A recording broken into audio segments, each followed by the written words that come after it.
So, Pastor Steve, it's so we're happy. Thank you very much for um, giving us this opportunity to have this time with you. And we are. I am Gustavo, a small group pastor in my church. Ah, Pastor Edson, fala pouquinho É, de ti. ok, não dizer a ele que a gente agradece a essa oportunidade, esse tempo que ele está dedicando para nós, né? E We é um thank you prazer for this estar. time you're giving us. It's our pleasure. E a please, gente, I'm honored. ok.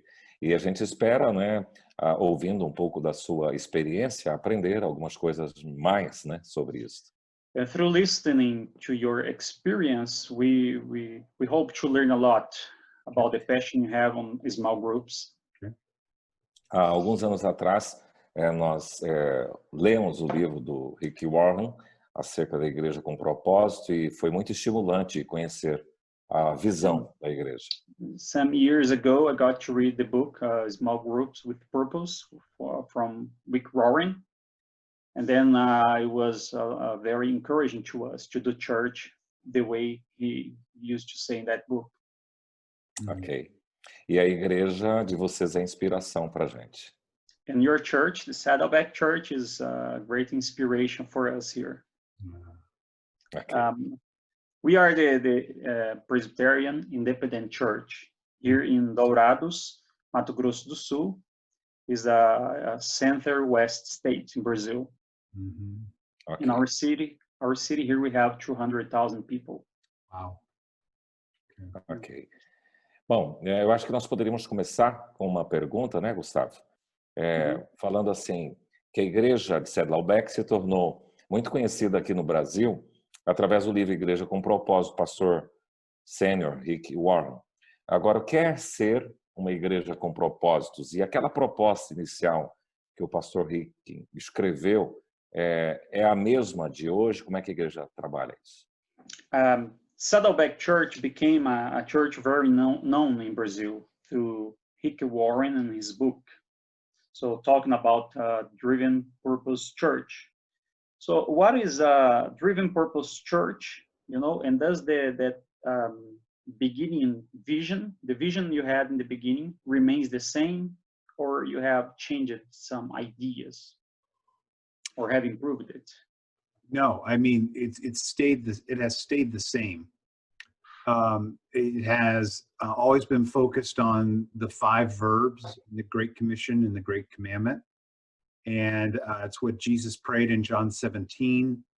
It's what is modeled to us at the back half of Acts 2 when the church was birthed.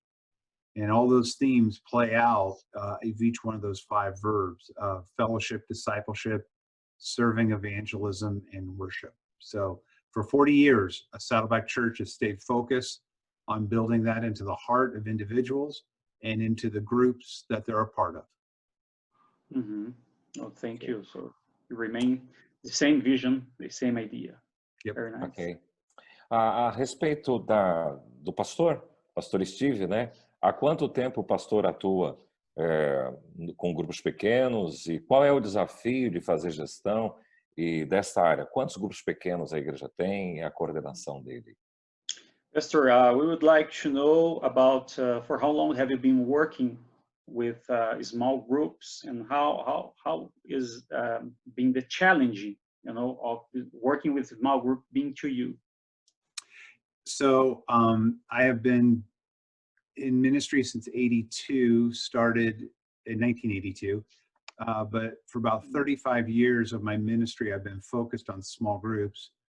The last 22 years have been at Saddleback Church doing small groups.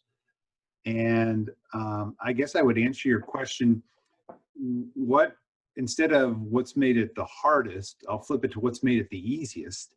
And that is when the church knows what it's trying to produce in a disciple, its end in mind, then it's easy to do small groups because the church understands what it's trying to produce. So if I were in business, once I know the unit of 1, I can replicate it, you know, into thousands. And in the same way in discipleship, in disciple making when we know what we're trying to produce in a person. So for us, it is, you know, in each heart, we want the 5 verbs of the Great Commission and the Great Commandment. We want authentic fellowship with Christ and with our family and with our small group. We want discipleship. We want spiritual next steps, that people know what they're working on. No matter what the title has, I've been a pastor, like I said, since 1982, and I have spiritual next steps that I need to work on. In the area of ministry or serving, how am I gifted and how am I volunteering at the church? An area of evangelism, you know, how is Steve Gladen, who am I bringing to heaven with me? And then in the area of worship, how am I connecting vertically with God in Romans 12:1, as understanding what am I surrendering or sacrificing? So, you know, it is that clarity that helps you make small group ministries so functional and so easy to do. Mm-hmm. Everyone involved in this vision, you know, the church living this vision is a great thing. It's our passion, and it's what we want for us too, you know. Want to make the question, Pastor? Por que o pastor Steve acredita, né, nos grupos pequenos? Conhecendo um pouco melhor a cultura americana, como é que acontece o funcionamento dos grupos pequenos? Como é feita a divisão na igreja Saddleback? Pastor Steve, why do you believe so much? I think you part of answer this one right now. You know, why you believe so much in small groups? Why is it the passion in your heart? And also, how does the small group happen in your culture? You know, let us understand a little more about your American culture. How does it happen there? The time of the meeting, how long is the meeting, the ideal number of people? Yeah, so let me, you're right, I alluded to it, but I want to make it crystal clear, is that when God created the church, in the Gospels, we have Jesus' vision and mission, which is summarized in the Great Commission and the Great Commandment. In Acts 2 is where the church was birthed. And the first half of it focused on temple courts. Peter preaches the first sermon, 3,000 people get saved and baptized. And then the last half of Acts 2 is house to house. And part of the normative expression of the church that we see throughout the New Testament, in all the messiness of the letters and the epistles, is we see temple courts and house to house. And we see that repeated over and over again. So why I'm so passionate about it is because it's biblical. What the church has done, wherever it's at globally, is we take a very simple process that Jesus gave us, and somehow we make it very complex. It's not something new. Yeah, you're right. And instead of doing the simplicity of the gospel, we tend to miss it. And, you know, in my book, Small Groups with Purpose, I show a funnel. And when you focus on the top half of the funnel, which is weekend services or the class system, that tends to be very head-driven, cognitive-driven. When you focus on just the bottom half of the funnel, which is small groups and individuals, it tends to be very heart-driven. And when God created the church, he didn't create it just one way or the other. He created that temple courts and house to house will work very much together, much like a family unit of a mother and a father. The temple courts and house to house work together in that imagery to help us produce healthy disciples, because both are needed, both the temple courts and the house to house. Mm-hmm. And then when you're about fellowship. Right. And then when you're talking about just some of the pragmatics of it, is that there you have the formal and the informal side of small groups. The formal side is when you get together to explore God's word. That might be for my small group. We meet Friday from 7 to 9 p.m. And, you know, that's the formal side. But God never created the small group side, the house to house, to be a program. It was more of a lifestyle. And that's why we want our groups to be 24/7. that we our lives are intertwined and people get to know each other. Because to have authentic fellowship where temptation is confessed before sin is confessed, you need a lot of relationship that is happening inside of your small groups. And to apply biblical truths, you need a lot of relationship that's happening inside of small groups. And that can't be done just 2 hours a week for your small group.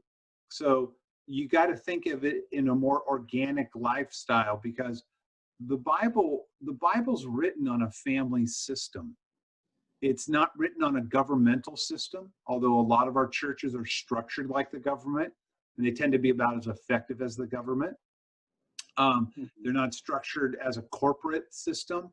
We're not making widgets. It's not structured as a military system. We're not trying to conquest. It's not structured as a school system. We're not doing classes and taking time off. It's built as a family system. That's why the highest qualification for a pastor is, can you run your family? Because if you can run your family, you can run God's family, which is the church. And that's why the motifs in the New Testament are parent-child, not teacher-pupil. And so it's when you understand the systems of the church, then you can understand how the Bible made the gospel, made the church, why it made it temple courts and house to house. And when you were talking about, a common question, what happens is that, the pragmatics of what happens when a group meets can be, you have some time to gather and you study God's word, or you watch the video, and then you discuss it and get some life application. And that can be anywhere from an hour and a half to 2 hours, which is important. But again, it's your end in mind is what you're after. Going through curriculum is not the end goal for a small group. It's producing spiritual health of balancing the Great Commission and the Great Commandment in the heart of every person. And when I say balance, I mean it in the terms of a verb of being able to like harmonize them together, like a stew. Yeah, and what you mean is like you have the formal meeting once a week, maybe, or twice a week, but normally it's once a week. But the small group happens every day through the fellowship of the people. That's something we emphasize here too. Every day the small groups is happening. Any phone call, any message, anytime people gather together, the small group is happening. But they have the formal meeting once a week. You get together for soccer that your kids are playing. You get together to have a meal. You have a tragedy, or whatever it is. Whenever your lives intersect, small groups are happening. Ok. Sendo os grupos pequenos, como ele disse aí, casa em casa e um estilo de vida, qual tem sido o maior desafio aí da igreja nesse período de pandemia? Como é que a atuação da igreja tem acontecido e qual a tônica e a ênfase da mensagem da igreja, que a mensagem da igreja tem levado? So, as the church is like the small group being house to house, and during this time of pandemia, the coronavirus, how is it has been like the work of the church, and the message the church has given to the people during this time of that we could not gather together? Yeah, so a lot of our groups have been meeting virtual, very much like what we're doing right here. But this is when, and I truly believe God is making a new wineskin for the church. And we can't be thinking of the questions, when are we going to meet together? When are we going to get together on Sunday? When is our small group going to meet physically? Those are important questions.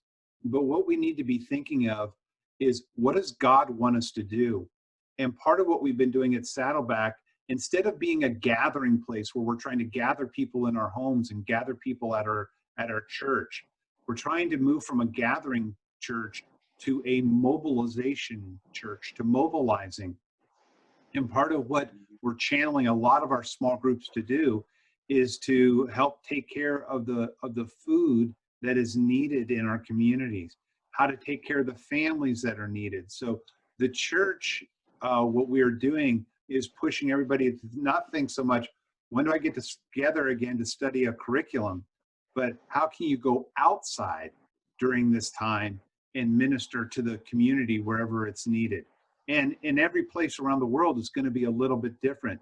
But for us, we're ministering strongest in food distribution and helping people take care of the basic needs that they need, along with being able to help families out as schools are starting back up. And so we're doing, we're being what we believe is what I could say. Mm-hmm. I believe that this time of pandemic, we were very worried when everything started, you know.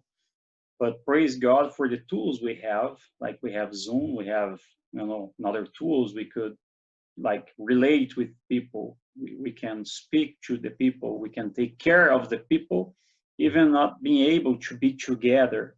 So that may be a great challenge, but a great opportunity for the church right now. Yeah, people are so receptive when you're meeting their needs. And we've seen over 8,000 people be led to Christ, not from our weekend services, but being out into the community. Mm-hmm. The church is just being church, you know. Mm-hmm. Ok. Pensando que esse momento a igreja tem que se reinventar, as células estão tendo essa oportunidade de funcionar online. Como é que tem acontecido isso na igreja Saddleback? So he said this question is almost like the one you just answered. Like how has been the opportunity the church and the small groups are really working during this time of pandemic? The great opportunities they are having right now. Do you think? Yeah, I mean, it's inside their own small groups where they're having opportunity to take care of people's needs. But there's also the greater community needs that I was mentioning to you. I mean, when you think in Acts, the latter half of Acts chapter 2, and when you look at the New Testament church, they literally were a body, and they gave to everybody as they had need. And so it is really working together inside your community, where the church can be known not for where you meet, but how you take care of the needs that people have. The church has the greatest volunteer army that anybody has inside their small groups to mobilize people to many different areas around the cities. And that's the beauty of how God created the church, so that we could help take care of the needs. Matter of fact, we've had so many secular places that have been so overwhelmed with how we've been ministering in and where we live, that they're now excited about the church. In the United States, there was a poll done amongst people who don't go to church, and they asked them one question, and that was, what's the one word that you associate with Christians? And the one word that they came up with was judgmental. And how sad that for us here in America, that the church is known more for its judgment than for what Christ created it to be, which was light in a dark area. It doesn't mean you water down the gospel. It doesn't mean you give up any of the values that you have, but you meet people where they are to help move them to where you want them to be. You're never going to win anybody to Jesus that's not your friend. Let that soak in for a second. You're not going to win anybody to Jesus who's not your friend, because there's a simple equation that when you want to speak truth to somebody, it's built on a platform of trust. And trust is only built by spending time with them. And you look at Jesus, he spent time with people so that he could be a trusted source, that when he spoke the truth, they would apply it. That's why the evangelists who stand on the corner and scream, if you don't accept Jesus, you're going to go to hell. That's a truth. But people don't hear it because it's not from a trusted source. You think in a family system, you want your children to apply the truth. The only way they're going to do that if they know the source is trusted. And the only way the trust is built is with time. And so you want to keep building the time with non-believers so that you become trusted, so that when you talk about Jesus, they want to apply it. So the church is just having the opportunity to be what it was born to be, the ecclesia, the call to outside, you know. And then the people now has the opportunity to get to know what the church really is born for, like the salt and the light of the earth. And the church gets their own wake-up call to say, were we just about meeting together, or were we about ministering together? So they got to understand that it's much more than just a meeting. The church is active in the society. Yes. That's the truth we learn. Apenas de forma prática e aplicativa, Pastor Steve, sobre ser uma igreja focada nos propósitos, nos 5 propósitos. Como é isso de forma prática que vocês exercitam aí? What is it in a very practical way, the 5 purpose driven, the 5 purpose the church is driven? How is it in a practical way? I mean, kind of like what you're talking about from an individual or a group standpoint. Tá falando a respeito de um indivíduo, de um grupo? Do grupo pequeno, do small group, como grupo, como célula. Os 5 propósitos dentro da célula, de forma prática. How to really apply the 5 purpose in the small group in a very practical way. Yeah. So in my second book, Leading Small Groups with Purpose, which is also in Portuguese, I describe every purpose, and then I give another chapter on ideas on how you do that. But simply put, fellowship, you're trying to spend time together, and you're trying to make memories like you do with a family and like you do with your friends, so that you can spend the time together, so that when you are with each other, you can speak truth to one another. So in the area of fellowship, if a group was brand new, I would want them to do fun things together. I would want them to get to know one another and just build those memories so that they can move towards authentic community. One of the visuals that we use in that is like an iceberg. An iceberg, when you see it in the ocean, about 20% is above the water, 80% is below. And so what you're trying to do is you're trying to say, how do we get below the water surface to really discover who these people are? And when you think of a friendship, the first time you met your friend, your closest friend, you would talk, but you didn't go deep. And what we're wanting to do in fellowship is get conversations to be able to go deep. So you can share when you're happy, you can share when you're sad, you can share when you're frustrated, you can share when your children upset you. I mean, one of the dangers of social media is everybody's family looks perfect. And so what you got to realize is that, you know, in true biblical community, not everything is rosy on the outside. And that's part of fellowship. In discipleship, this is where your curriculum pathway comes in. Discipleship should challenge us to learn about each one of the 5 biblical purposes and help us to learn how to say, not only how do I do biblical fellowship and discipleship and serving and evangelism and worship, how it's outlined in the Bible, but also in the area which is disciple making. So I'll distinguish it between the whole thing, which is disciple making. But when I look at discipleship, you're also learning cognitive values like scripture memory, like reading God's word, like praying, like being able to do solitude. So there's different things that your small group can do in that area when it goes through a curriculum. In the area of serving, it's almost in a 2-part. One is, if this was my small group, I would want to make sure everybody in this circle knew their spiritual gift and was volunteering at the church, because we're a body. And if you're not contributing where you're gifted, the body loses. But also, once everyone knows where they're volunteering at the church, then we can do service projects together to help the church out. In the area of evangelism, part of what we want to be able to do is just be able to say, if this was my small group again, what's the first name of somebody that lives close to you that doesn't know Jesus, that you're praying will come to know Jesus?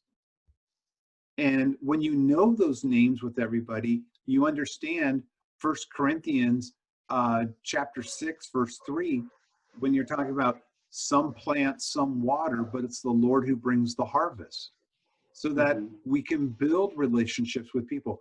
And so often the church keeps people so busy, they don't know unbelievers. And if you don't know unbelievers, there's no way you're going to have evangelism happening in your church. So we want small groups to foster that. And then in the area of worship, we want groups to focus on how do we have vertical connection through a lot of the things that you could listen to worship together. If your church polity allows it, you could do communion in your small group. You can do some different spiritual exercises in your small group of meditation on God's word. So there's a lot of different things you can do. But that's why it's important in the book you held up at the beginning of this video was chapters 5 through 9. You've got the church has to define what is fellowship, what is discipleship, what is ministry, what is evangelism, what is worship. Because if you don't define it, then your people will define it, and it may not be the way you want it. So you believe like a health is a small group, and a balanced small group is they have all the 5 purposes in it.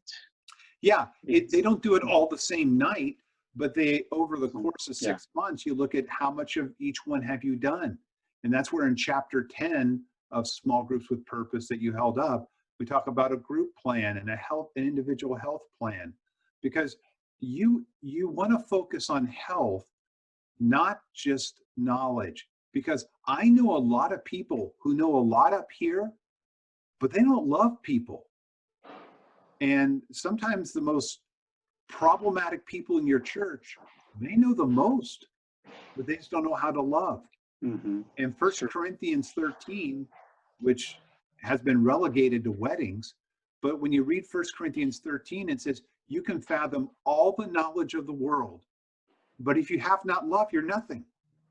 And that's why it's so important to know when he's talking about all the knowledge of the world, that's biblical knowledge. And so small groups is where you start to apply it. It's easy to learn how to love one another until you really have to do it with each other. It's easy to learn patience until you actually have to be patient. And so that's where the small group is where the application happens in the church. Amen. A capacidade, pela experiência dele, essa capacidade de sintetizar os 5 propósitos dentro do grupo foi fantástico. Aí eu já It's vou para outra pergunta. wonderful you being able to summarize all the 5 purposes, talking about small group. Yeah. Amazing. Ok. Falando em discipulado, em discípulos, fazer discípulos, né? Ao invés de ser uma igreja com frequentador ou com membros, como funciona essa questão, ser igreja com discípulos? Como funciona entre eles o processo do discipulado? How to create a church of disciples, not attendees, and how is the process of discipleship in Saddleback? Well, in Saddleback, we use the class system to help make disciples. And again, when you understand that the Bible is written on a family system, when you talk to step families, people who have been divorced and remarry somebody else, one of the most difficult things is them trying to figure out their new family system, because 2 family systems are colliding with each other. And it's no different than in the church. You see, in the church, people always ask us, why do you have membership in your church? And because we want to know who's with us And, you know, who's an attender and who wants to be in the Army? You want to know who's working on the cruise liner and who's just sitting around on the lounge chairs. And part of what you have to understand is that when people visit your church, there are three types of people who visit your church. There are people who don't know what the church is, and they're an open book and they're excited to be at your church. There are people who have been in your church for a long time, but they don't know what you're trying to do in your church. If you ask them, you know, what's your church trying to do? They go, I don't know. And then there's the third type of people who are the most dangerous that come to your church. And these are people who come from a different church background. And what they want to do is they want to take their family system and overwrite your family system. And so part of the discipleship process is we have a class system called 101, 201, 301, 401. And in 101, and this is true for you to understand, in every class, you want to give enough content so that they can make an intelligent decision to commit to your church. And so it's important for us to be able to give enough content so they can make a decision on, you know, and sign the covenant that we want them to commit to. And so in class 101, we're helping give our structure, our strategy, our system of our church, our story of our church, and how our church functions, so that, and at the end of 101, people decide, hey, I want to opt into your church. Now, if they don't like our church and how we do church, that's okay. We'll help you find a different church. But we want to know that, do you want to be a part of this church? You opt into it. And in discipleship, we teach them the foundation for their spiritual growth. And in 301, we teach them how to find their spiritual giftedness. And in 401, we help them bring in evangelism and go in mission. And so how you disciple your church is extremely important, but you want to help move them through what we have as concentric circles. We want them to move from the community into the crowd, into the congregation, into the committed, into the core, and being commissioned to do the work of the gospel. So you got to have a strategy in place for how you're thinking developmentally for where your people are to move them to where you want. And if you look at Jesus when he chose his disciples, his first requirement in Matthew 4 was just follow me. 3 years later, it was die for me. And there's a big chasm between follow me and die for me. And part of that's in the church world too, and in any family system. When you're raising your children, you're putting them through the same thing. When they're young, you know, they don't have much responsibility. But what you want to do is, as they grow, you want them to develop them into what your family system wants to produce. And it's no different from the church. But most churches don't have a strategy, a system, and a structure for doing church. Mhm. Okay. Pastor Steve, what about those people who come to become like members of the church? Like they go through this process, you know, the class process, getting to know the church and the vision, the mission. Yep. Do the most of the people come through the small groups, or they come through the services? Both. I mean, when you look at the ethos of your church environment, people are going to come through one of three doors: temple courts, your weekend service, small groups, house to house, or where people are serving God with where they're gifted, which tend to be ministries in your church. And each one produce a different felt need that's being taken care of the way God designed the church. And it's important to understand that all three of those systems, temple courts, house to house, serving God with your giftedness, all of those have to be in alignment so that they're complementing each other, not working against each other, trying to produce your end in mind, which is a disciple, which is balancing the Great Commission and the Great Commandment. So people will come through different doors, but they've all got to understand that they want to be a part of each one. So if somebody comes through an outreach ministry, then the leader of that is saying, you got to get in a small group if you're going to last the long haul. And you've got to hear what our pastor's saying so you understand what our vision is. And if they come through the temple court store, they're going, you need to get into a small group if you're going to last here at the church or you'll be gone. And then you need to get into the class system because it'll help you find out what you're gifted in this is so you can get into a ministry. And if they come in a small group, you're working to find out, hey, where are these people gifted so they can get into a ministry? And then how can they hear what our pastor's saying so they can know our vision? Because the byproduct of your weekend service gives people a vision that they understand. The byproduct of your small groups is they fill a void that they have spiritually that they lost when the fall of mankind happened. The byproduct of ministries is when they serve with where they're gifted, they feel value.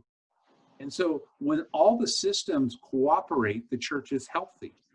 When the systems don't cooperate, the church is in dis-ease or it's disease. It's kind of like when God created your body, whether you know it or not, you have 9 systems in your body: a circulatory system, a digestive system, a reproductive system, a skeletal system, and 5 more that I forgot.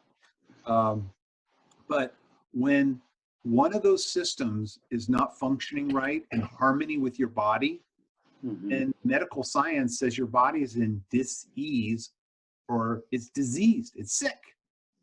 And so often in the church, we have the same thing. God created 3 systems: temple courts, house to house, and serving God with where you're gifted. And when the church doesn't realize the systems and how they work together, then the church is sick. And I don't mean sick in a good way. Yeah, I'm sorry, Pastor Edson. Just one more question. Is that the purpose of Saddleback, to involve everyone in a small group? Like if people get into through the service, and also if they are involved in ministry, does the intention of the church is to involve everybody? Or if some people don't want to be a part of a small group, it's okay, no problem? No, I mean, so if we had our way and people were robots, you would come to the weekend service, you'd be in a small group, and you'd serve God with where you're gifted. People aren't robots, and so they'll do whatever they want. But our desire is we keep that in front of them, that you got to come to the weekend service, you got to get in a small group. If you do those 2 things, we're going to get you serving, because the class system will help you out, and so will the small group to push you towards that. Okay. Thank you. Eu acho que essa pergunta aí é aquela ideia da igreja que estava no templo e de casa em casa, que ele acabou de explicar. Essas 2 coisas são importantes. Agora, vamos mudar um pouquinho de enfoque com ele, Pastor Steve, sobre o desafio de se levantar e de treinar novos líderes. Como que vocês fazem?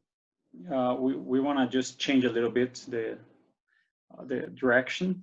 What about the challenge of raising and and training leaders in Saddleback, these small group leaders? Yeah, I mean, just like in a family system, you got to have a pathway for them to follow along. And so at Saddleback, I think it's in chapter 13 of Small Groups with Purpose, we have a leadership development pathway that we want our group leaders, when they start out, they're at one place, and we want to take them to a point in time. And it's kind of like when you're raising kids. They start out, but you have a destiny you want them to be 18, 20 years later. And so part of the same thing is in your process for a disciple. And so we start out a new host, and then we realize that we give them new host training, and then we want to get them leader training, and then leader training 2, and then we want to give them continuing education. And most of the continuing education is them applying back what they already know to those who don't know. Because when you teach, the teacher learns the most, not the student. So you have a development pathway for your leaders to be able to go through. And just like in a family system, sometimes you have kids that make you look good, and sometimes you have kids that make you look bad. So not all group leaders are quite as gracious to follow all the rules, but we try to help them along relationally through that process. And that's why I keep telling people all the time, when you understand a family system, then you're going to get the church, because it's so similar in how you raise your kids, how you discipline your kids, how you educate your kids. All of it is done. It's in sync with a family system. Yeah, and they get mature to have their own family then after they are mature. That's nice. Pensando numa célula e os 5 têm até se multiplicar, como que vocês trabalham essa multiplicação na célula Saddleback da igreja de vocês?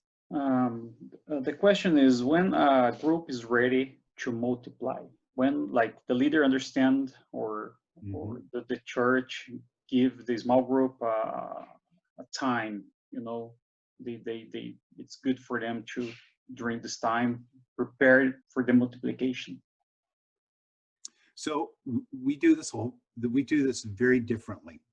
So I don't want to upset anybody, but let me just explain it like this. If I were visiting Brazil, I wouldn't want to take American idioms and take them with me when I came to Brazil, because I wouldn't be cross-cultural. I wouldn't be sensitive to your culture. So in the same way, when you think of multiplication, in which the Bible is not clear on, by the way, but when you look at multiplication, the principle is evangelism. The methodology usually comes from 1 or 3 birthing places. China, from Yin Kai, T for T training, from Paul Young-E Cho in Seoul, Korea for the Cell movement, or from Cesar Castellon through the G12 movement in Bogota, Colombia. And the principle there is basically rapid cell multiplication. You start with one group makes 2 groups, 2 makes 4, 4 makes 8, and multiplication happens. And there's different strategies with each one of those movements. And what I would say is that if that works for your church, oh my goodness, do it. If it works for your church. If it doesn't work for your church, which it tends not to work in America like that, because usually what happens is a group gets together, and this has been my experience. When a group gets together, they grow together, and then you come in and you try to get them to multiply. And in America, they give me 1 or 2 answers. There's no way I'm going to do that, and you can go away. Or they'll say, sure, Pastor, I'll do it, and then they won't do it. And so what I found is I would, and I'm good at sales, and I'm good at motivation. And I found that people just wouldn't do it. And when I came on staff at Saddleback, I thought, oh, I'm at Mecca. So obviously everyone will do this. And they still didn't do it. And then I had to go through and think through, and God gave me this revelation. And I was thinking, when you think, and just like what I've said, the Bible's built on a family system. When you understand that, so many of the reasons why people wouldn't do that make sense. Because there are 5 things in America, and I don't know if they're true in Brazil, but there's 5 things that disrupt the family.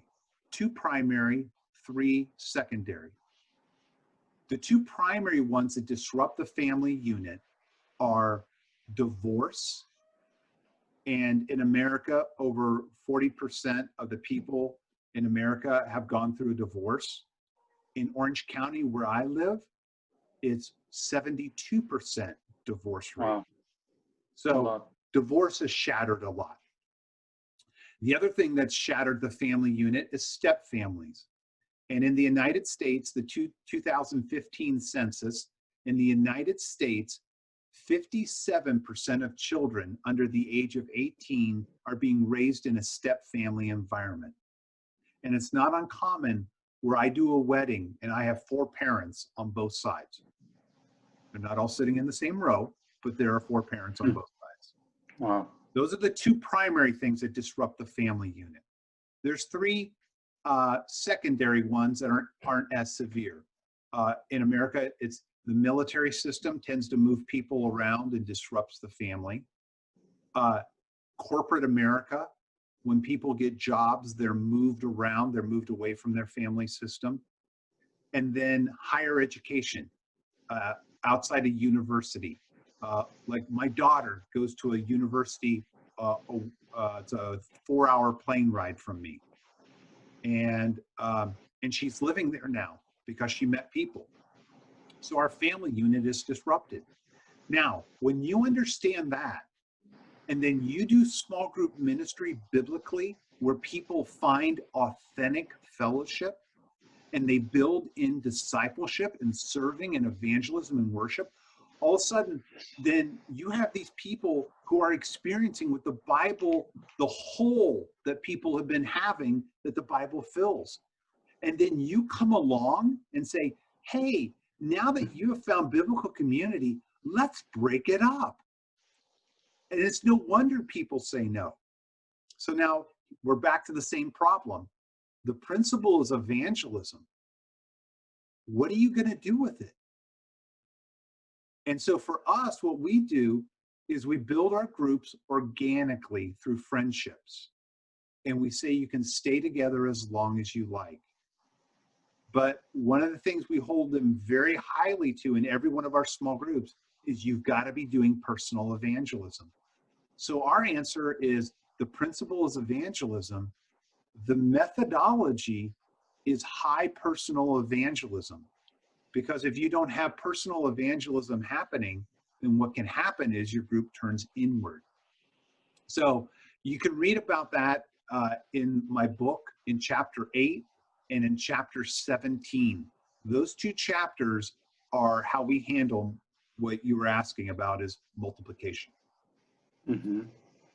So you have to encourage them. So one question about evangelism is, do you have like a specific moment of the year they go and do evangelism, or the small group, they are always encouraged to do evangelism? It's a lifestyle. It's a lifestyle, okay. So in your small groups, it's not that your group goes out and does an evangelistic activity. Or sometimes you can do that. You can bring them over to your house with your small group and watch a sporting event, and don't talk about Jesus and don't talk about church, and let them see Christians that look normal. Mm-hmm. Plenty of time to witness to them. But more importantly, it is just independently. How are you getting to know the people in your communities?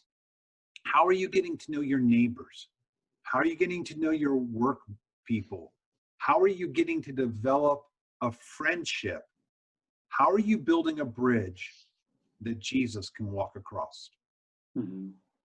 Thank you. Ok. A gente já está partindo já para o final dessa conversa tão gostosa com o pastor. Yeah, we are almost at the end of this so good conversation with Pastor Steve. Se ele pudesse compartilhar algumas experiências legais que ele viveu já em grupo pequeno, que ele já tem para compartilhar, algumas coisas assim meio inusitadas assim. Could you share with us some wonderful, interesting experiences you have had in your journey with small groups and some nice experiences? Oh, I mean, in my own small group, we've been together probably the lifetime of my children. So my children have grown up with all the kids in our small group to know each other and to be with each other. And so part of it is when you have authentic community, when sin comes in, you can confront it and you can work with each other. And that might not look like as a fun happy time. But whenever the gospel wins out over sin, it's a huge victory and a huge win in small group life. But there's the great experiences of iron sharpening iron, when through everyday life, and as your kids are growing up and as you're working together, you can have the experiences and seeing some of your friends and some of your neighbors come to Christ. I mean, there are so many beautiful testimonies that we have of how when you do things God's way, you may not have the big mansion on the street and the nice car, but you have something that money can't buy, and that is happiness through community. And so part of what the beautiful thing about our small group is, Ben, is that we have people we can depend on. Whenever I'm traveling, you guys, our small group comes around my family and helps them out. Whenever they're having need, we do that. You just read through Acts 2:42 through 47, and our small group has experienced that over and over and over again. Mm-hmm. Que coisa. Ok, e para a gente ter aí um recado final, uma palavra final do pastor Steve, o que ele poderia dizer para nós, como uma palavra final fechando? Pastor, our leaders are going to be watching to this conversation, our small group leaders, Yep. the leadership of the church. So what would you tell them, the leadership of the church? What message would you share with them? I would share this with them, and to every one of you that are watching. We had a 19-year-old girl named Marcy start a small group, and she invited her friends into this small group. She wasn't theologically trained, but she was a believer in Jesus, and they would go through the book of John. And in this small group, there was a girl named Nita who came to know Jesus. And when Nita got saved, she went to her mom and back into her house, and she led her mom to the Lord.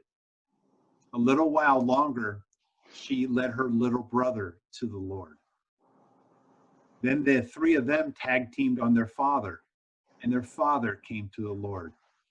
Now her three older brothers were grown up and out of the house, but over time, every one of them, their spouses, and their children came to know the Lord.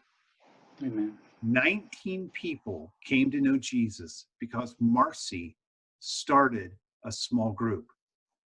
But that's not the best part of the story of what you're doing in your small groups, is that the part why I love that story so much is in this story, I'm the little brother. My destiny got changed from a lady I don't even know. She has no idea what I do for a living. She has no idea what I've done. But the very thing that she started as a 19-year-old decades ago, I'm now teaching on all around the world. And I say to each one of you that are leading a group, you may not think your group means anything, but you are literally destiny changers. And I want to ask you and beg you and pray for you to do the gospel, because you don't know who's in your group. You don't know who's going to be affecting people generations from now. When you're up in heaven, someone's going to come over to you and say, thank you so very much. And you're going to say, I don't know why you're thanking me. And they're going to say, 200 years ago, you led a small group. And in your small group, you led this person to the Lord. And then they led somebody to the Lord. And they led somebody to the Lord. And that person came to know Jesus because of the fruit that you did. And so I'm just telling you that your ministry and what you're doing in your small group, you're changing the destiny of people, because people are on a highway to hell. And if they don't get intervention, they'll land there. And so you are changing the destiny of people like my destiny got changed. Amen. That's my prayer for you.